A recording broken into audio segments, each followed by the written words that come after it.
Ideally, the teacher is able to provide genuine and legitimate positive feedback to students consistently throughout the lesson.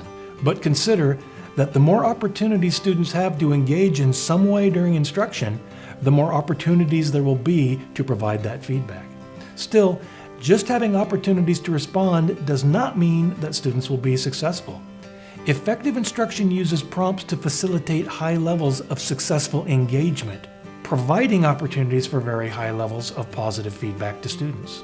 There is perhaps no greater predictor of student success than the degree to which they are engaged with the instruction that is delivered by the teacher. Like other components, student engagement is the teacher's responsibility. It's sometimes hard to tell if students are engaged when all they're asked to do is to sit and listen, or what we call passive engagement.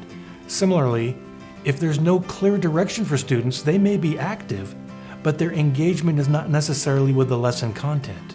Teachers can enhance active engagement in the lesson content by providing exciting and relevant instruction and by providing a variety of opportunities for students to respond.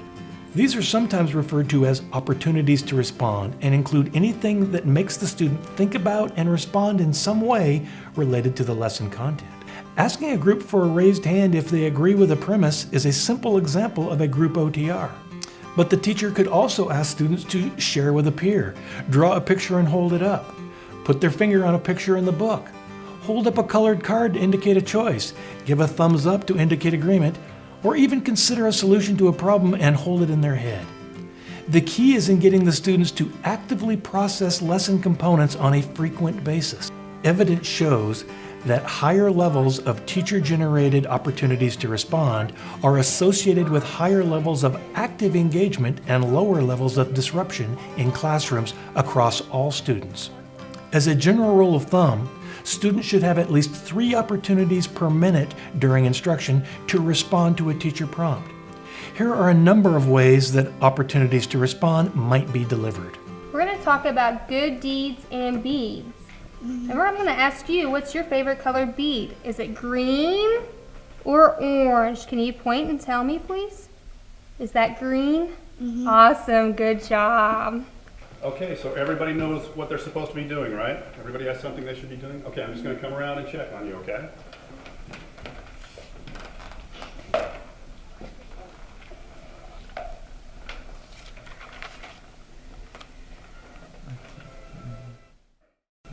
When considering engagement, there are 3 big ideas. First, we know that when students are interested and actively involved in the content, their achievement will be higher. Second, teachers can create opportunities for student engagement in a variety of creative ways. Third, teachers should strive to provide students with at least 3 opportunities to respond per minute during instruction, using both group and individual opportunities.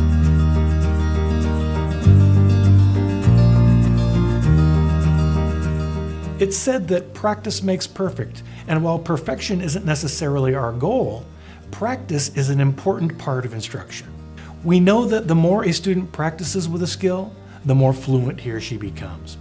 And fluency is an essential element of being able to use a skill in the real world, to remember it and use it quickly, without much thought or effort. Moreover, fluency sets the occasion for maintenance of a newly acquired skill.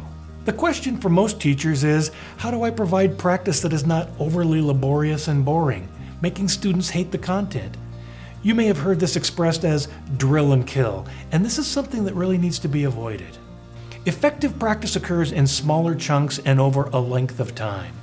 Large repetitions all at once are not as effective and can lead to student boredom and even revolt. Consider learning to golf or play a guitar. Spending several hours working at it all at one time would not be as effective as spending smaller increments every day over a period of weeks. When considering acquisition, there are 3 big ideas. First, students must be given opportunities for repetitive practice. Research is very clear that this is an important part of learning. Second, the fluency that is generated through repetition is essential for creating confidence and committing the skill to memory. And third, long and boring repetitions are not effective. Effective practice involves short bursts of practice repeated over a number of days. Feedback on performance is not an add-on. It is an inherent and crucial component of instruction. Imagine trying to teach a new skill to someone without ever being able to say yes or no with regard to performance. How would they ever know if they were right? For much of what we teach students, there is no natural feedback. Math does not tell you if you got the right or wrong answer, and reading will not correct an error. We all had a teacher at one point tell us we did a good job sounding out a word, and that reassurance gave us the confidence to keep going. But we no longer hear such verbal praise for reading because we now have complete confidence in our ability. But it takes success to build success, and it is the teacher's job to make sure that student success is frequent and noted. Of course, when students make errors, we don't do them any favors by not telling them. Students need to know right from wrong, and that feedback gives that to them. Rather, frequent errors are signals that instruction is not working. Student errors should be met with reteaching and assistance to try to get them to be successful the next time. Watch these examples of how teachers provide feedback for both positive and negative behavior. I can't believe, thanks for, oh, hello, thank you for bringing your book. Okay, we'll find it, no problem. Okay, what I want you to do is, since you found the section, The Nature Kid, I want you to go through and find a supporting detail, okay? So you all get right to it, reread the section and find a supporting detail. Okay, girly. So we've been reading our book, and we know in informational text there are text features that can help us. So let's look in here and see if there's a heading that has something to do with plants and wildlife, okay? So let's open our book and see. Maybe this one? Why do you think that page would tell us? Caption of The Nature Kid. The Nature Kid. Okay, very nice job. Let's keep looking to see if there's any other section, and we might come back to this one. We want to make sure we have the right section. Do you think One Smart Kid would have anything to do with plants and wildlife? What about the college challenge? No? Okay, let's see. What about great teaching? Probably not, and we've only read this far, so let's go back and see. I want you to reread that section and see if you can find a supporting detail, okay? Okay, nice job. Thank you. How did we do over here? Did you get it done? Yeah. Good, nice, good job. How about over here? Did you get done? Hey, good job, great. Way to go. All right, everyone, please open your textbooks to page 200 and point to the bold word.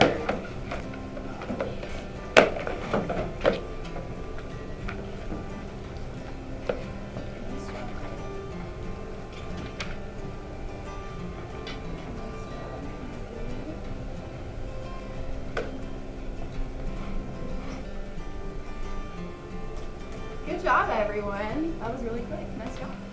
Okay, let's see, you've got your thesis statement, right? Good. Now what comes next? Topic sentence. That's right, your topic sentence. So I'm going to have you do your topic sentence right here next. You can go ahead and write that down. And see, when you have your thesis statement and all of your topic sentences, you have the entire paragraph written down there. So, good job. Go ahead and write that down. Your favorite color bead, is it green or orange? Can you point and tell me, please? Is that green? Awesome, good job. When considering feedback, there are 4 big ideas. First, feedback is an essential part of effective instruction and must be included. Second, when teaching a new skill, feedback must occur immediately and every time there's a response. Third, feedback for negative behavior or errors is just as important as feedback for positive behavior. And fourth, we know instruction is successful when ratios of positive to negative feedback are high in favor of positives. If we don't see this, it is a signal that instruction is not being effective. Effective teachers can tell you quickly where every student currently stands in terms of their success within the curriculum.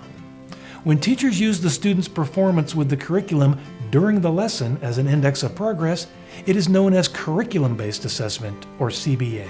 This is not formal in any way, although effective teachers likely record student performance in the form of a check mark to indicate those who have and have not demonstrated mastery of a specific component skill.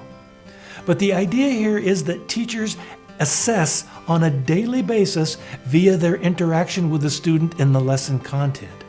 Those students who have not mastered the content will require additional instruction, engagement, and feedback to bring them up to speed and maintain their confidence.